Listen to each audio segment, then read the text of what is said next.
Okay. Thanks, Emily. Some good job mining some photos from the S drive. Good photos.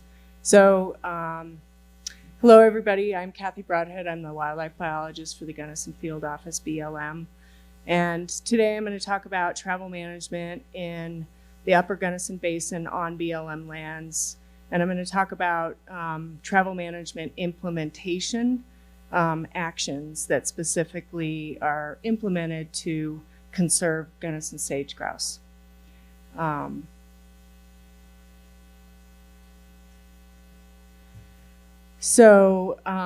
Roads specifically, not everybody understands this, but roads specifically degrade wildlife habitat. It does it through habitat conversion, habitat fragmentation, and habitat degradation by such factors as being a vector for weeds. And you can see in the picture on the right, that's a picture I took right next to a 2-track road with a nice big thick of cheatgrass on the side there. And then there's just the indirect habitat loss to wildlife because wildlife are avoiding suitable habitat. There's energetic losses from flights away when cars come through. There's decreased foraging time, increased time being vigilant, and increased stress levels. And Cam Aldridge back in 2012 wrote a paper that looked at nests on Saponero Mesa and found that they are more likely to be in areas with lower road densities. So it specifically has a documented impact on sage-grouse.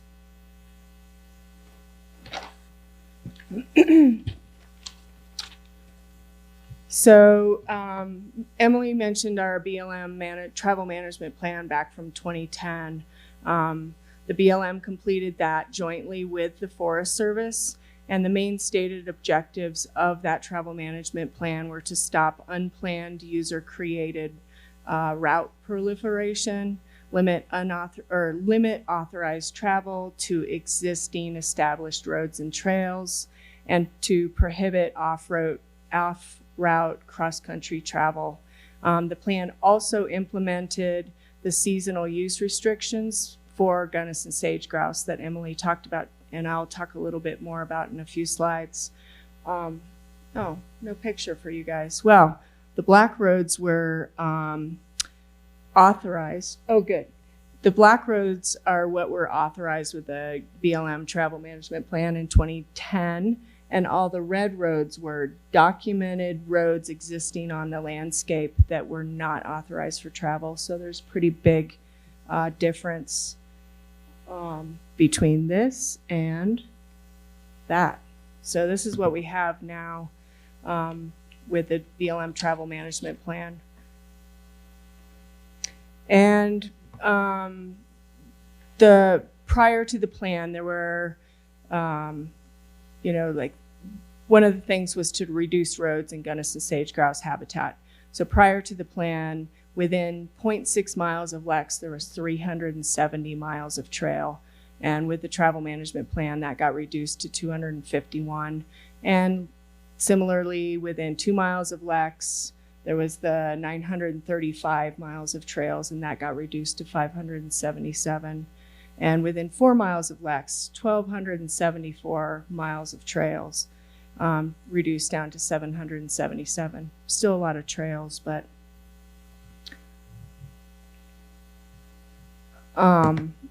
so the travel management plan implemented road closures in occupied habitat during the lekking season.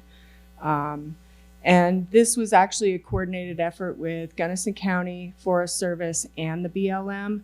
And this was first implemented in 2010 and still exists today. You cannot get out into occupied habitat or you run into a gate with a lock on it.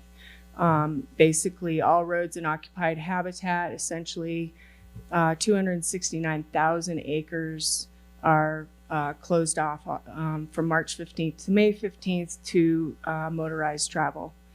Non-motorized people can enter after 9 a.m. and there are a few exceptions Landowners with private in-holdings are able to get access to their property. They're asked to drive in after 9 a.m. And then there's some administrative access, but all of that requires proper authorization through either the BLM or the county or the Forest Service.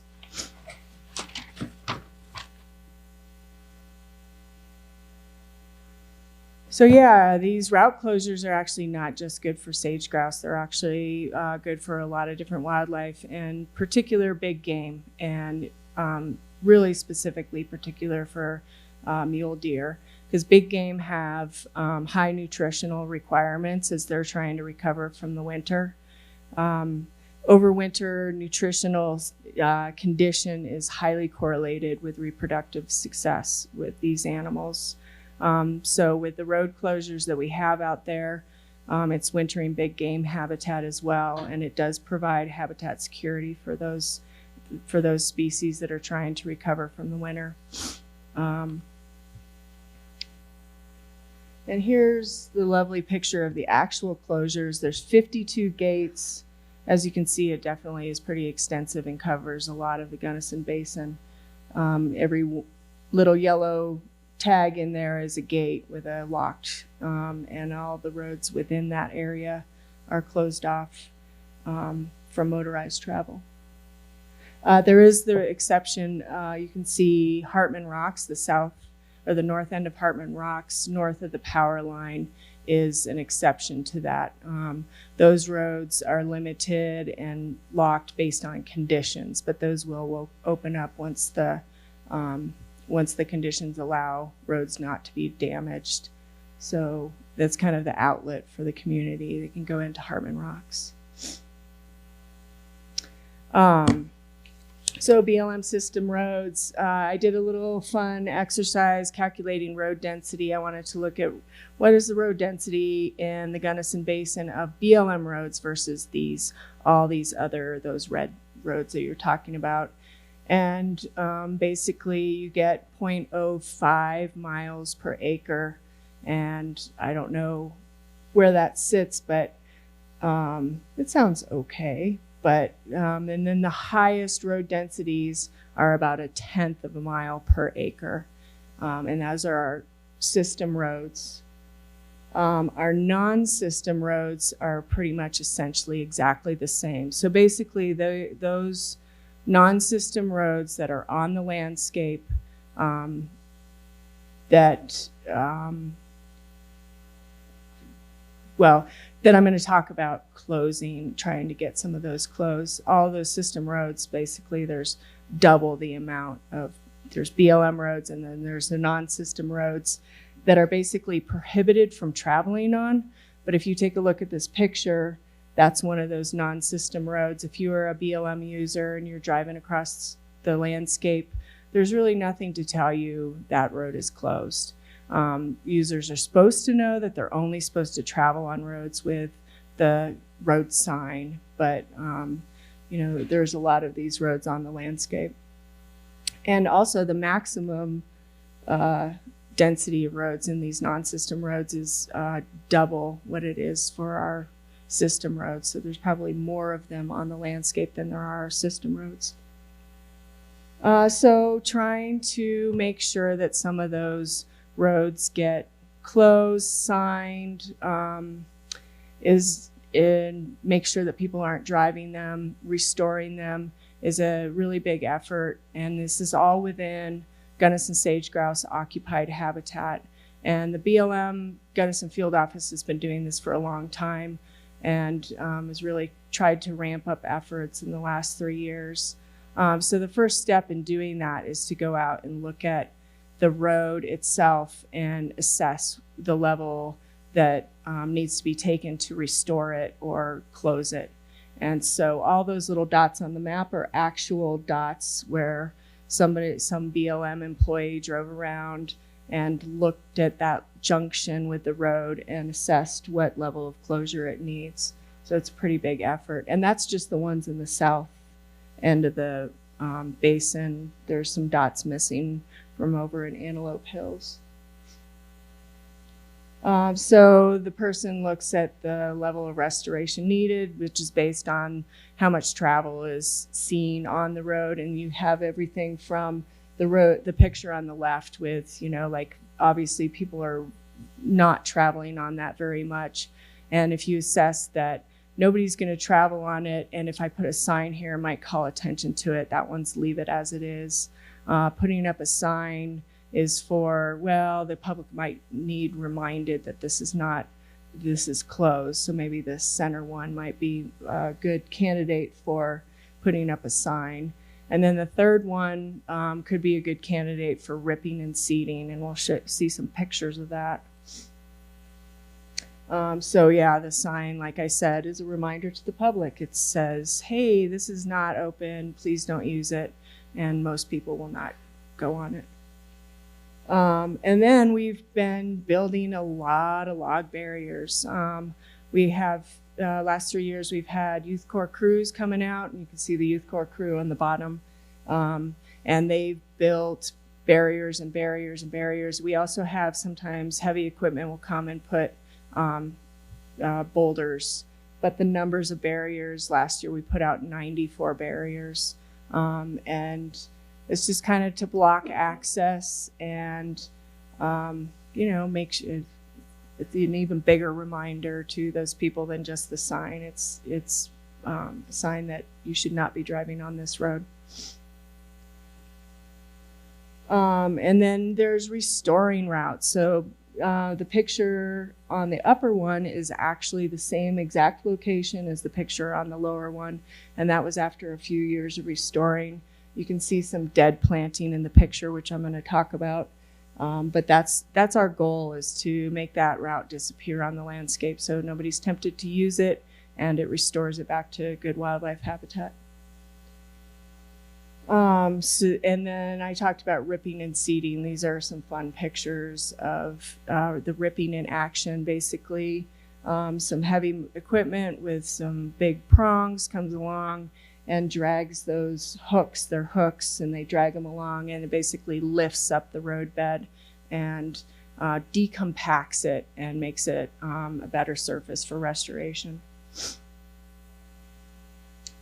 And then this dead planting, that's kind of fun. We have the Youth Corps crews do that, and then we also will have National Public Land Days where we get fun groups of people out and do some dead planting and restore the roads. Pretty much we've probably had at least 2 National Public Land Day where we had a big group of people out. These pictures are from one of those. And dead planting is just exactly what it sounds like. You go find a piece of dead sagebrush and you plant it. And the point of that is it provides some microhabitat for seeds, and it keeps soil erosion away. So in the spring, if it's on a slope, it doesn't run off. And then also it kind of looks more natural, and people are going to be less likely to drive on it. And so the one picture on the left is an actual dead planted road, and looks pretty good. Another thing we do a lot of is seeding and planting sagebrush. All the roads that are ripped are seeded. And then planting sagebrush, lots of public lands days. We've had sagebrush planting, but that's one of the things we'll do on these obliterated routes is go out, bring a bunch of volunteers, have them plant sagebrush and seed the road in hopes that it restores itself more quickly. And the seeding, it is more efforts than just the road decommissioning, but we've had National Public Land Days where we get groups of students out collecting seed, and we've been doing that for a number of years now. And then we send the seed down to Colorado State Forest Service, and they grow out our sagebrush. So we're growing out sagebrush that were native, they're from the Gunnison Basin, and we have planted thousands of sagebrush seedlings, and some of those have been in these obliterated roads.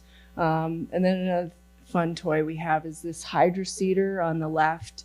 That thing sprays out some mulch, and it'll be embedded with some seeds, and so we get to bring that out, and volunteers love to come out and watch the hydroseeder in action. And then we got old Jess Young here planting sagebrush on an obliterated road, and Courtney, if anybody knows Courtney. So in conclusion, you might say, oh, we're working on it. It's a huge effort. It takes that inventory. It takes archaeological clearance, which I didn't even talk about. But basically, anytime you are going to dig into the earth, you need to make sure that you're not going to dig into some artifact. And then you have equipment contracting and deadlines, ordering youth corps crews, supervising youth corps crews, organizing volunteer days. And then we have our native seed mix, which is only species native to the Gunnison Basin, has to be 100% free of cheatgrass, and is not cheap. It's pretty expensive, but we call it our Gunnison Sage-Grouse seed mix, and put in the funding to make sure our seed mix is good. And then there's purchasing signs, blah, blah, blah. And then really the big effort is, okay, now we've done all this. Somebody's going to go move that barrier. Somebody's going to go drive. Somebody's going to knock over that sign. So there's keeping the routes maintained, keeping the proper signage, and just a lot of monitoring. So it's a big effort, but it's something that we think is important. And that's it. Oh, I have a good picture. Some sage-grouse tracks. Oh, and that picture of the sage-grouse I took with a wildlife game cam that I was trying to get pictures of a burrowing owl, but these guys walked in front of it. It's one of my favorites. So I guess I'll answer any questions if people have questions.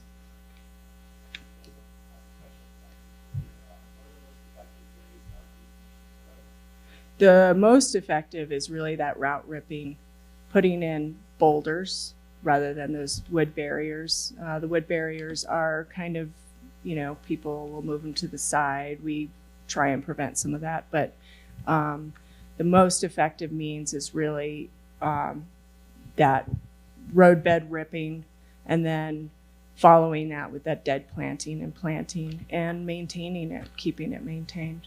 So you can have some really good effects. You can also go back and find that somebody just used your barrier as firewood and drove up, and so, yeah. We have a question from a distance. What is in the Gunnison seed mix? Well, Rachel Miller can tell me, but she's our botanist extraordinaire. It's mainly perennial grasses because they're cheaper, but it's also some forbs. They have to be sourced from Colorado. That's one of our requirements. And so we would like to have more forbs in that mix, but we don't have many forbs. I know that there's some Dutch clover and some other things that people might not like as much. We would love to have eriogonums and lots of things like that, but it's a lot of perennial grasses. But it's all sourced from Colorado and cheatgrass free. So, Kathy, I had a question. That slide that you showed where all the red roads that I don't know what you'd call those, user roads, and you took them out, decommissioned them. Do you have to go back and look at those and see how many have become used again? Do they often become used again in the future? So all of those red roads, most of those are still existing on the landscape, and we haven't been able to close those. And that's really what this effort is about, is trying to get those so that people aren't using them. So I would say in the last 3 years, we've closed 107 miles of trail and road. So 107 of those, what was the number? Like 1,200, whatever. Anyway, it's a small proportion, but I do try and focus on roads that lead to a network of other roads. So that's trying to keep it closed up. And I mess up sometimes, and I close off somebody's right of way, and I get in trouble. Thanks. I have another question. Do you have data on the effectiveness of various closure methods? And can you clarify, are all the system routes that were slated for decommissioning in the 2010 travel management plan addressed? And now are you working on user-created routes? No, everything that was in that 2010 management plan, basically the 2010 travel management plan just said, we're going to use these ones, and that's kind of it. And what, we've been trying to do since then is make sure to close all of those other ones, and there are definitely a lot left on the landscape to close. What was the first part of that question? Do you have data on the effectiveness of various closure methods? We do, and there was a researcher at Western that looked at that, and I wasn't here when that happened. I do know that they looked at that dead planting and they did a study and looked at its effectiveness, and I know that it was effective, but I don't know the details. So, was that all the answer? Okay. One last comment from the gallery out here, and that's the slow, steady work that makes Kathy what I call a Gunnison Sage-Grouse champion. Thanks, Jess.